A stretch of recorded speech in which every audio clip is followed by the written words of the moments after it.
మానవులే కాదు, దేవతలు కూడా ఆరాధించిన దేవత సరస్వతీమాత ఆవిర్భావం గురించి అనేక పురాణ కథలు వెలుగులోకి వచ్చాయి. వాటిలో ప్రాచుర్యం పొందిన ఒక కథ గురించి తెలుసుకుందాం.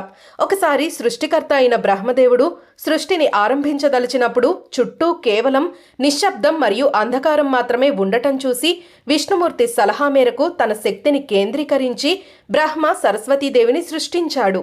బ్రహ్మదేవుని కోరిక మేరకు సరస్వతీదేవి తన వీణను మీటగానే ఆ ధ్వనితో ప్రపంచంలోకి శబ్దం ప్రవేశించింది. ఆ శబ్దం నుండే వాక్కు మరియు సప్తస్వరాలు ఉద్భవించాయి. ఆ తర్వాతే బ్రహ్మదేవుడు సృష్టి కార్యాలను సులభంగా పూర్తి చేయగలిగాడు.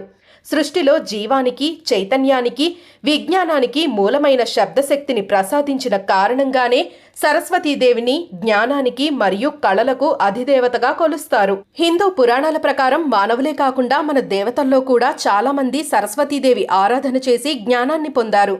ఒకసారి ఇంద్రుడు తనకు తత్వజ్ఞానాన్ని ఉపదేశించమని శివుణ్ణి అడిగాడు. అప్పుడు శివుడు సరస్వతీదేవిని తలుచుకొని ఆ శక్తి ప్రభావంతో ఇంద్రుడికి జ్ఞానోపదేశం చేశాడు. ఒకసారి సనకాది ఋషుల్లో ఒకరైన సనత్కుమారుడు బ్రహ్మ దగ్గరకు వెళ్లి బ్రహ్మజ్ఞానం బోధించమని కోరాడు.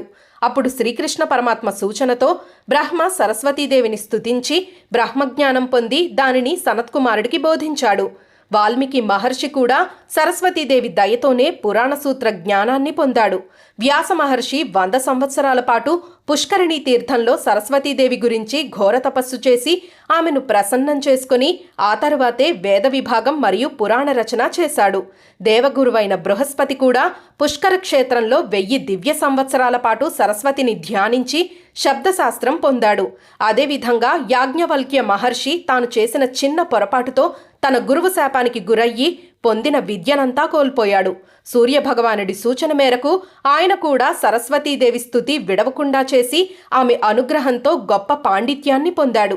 ఈ విధంగా ఎంతో మందికి జ్ఞానాన్ని ప్రసాదించిన జ్ఞానమూర్తిగా సరస్వతీదేవి నేటికి పూజలందుకుంటోంది.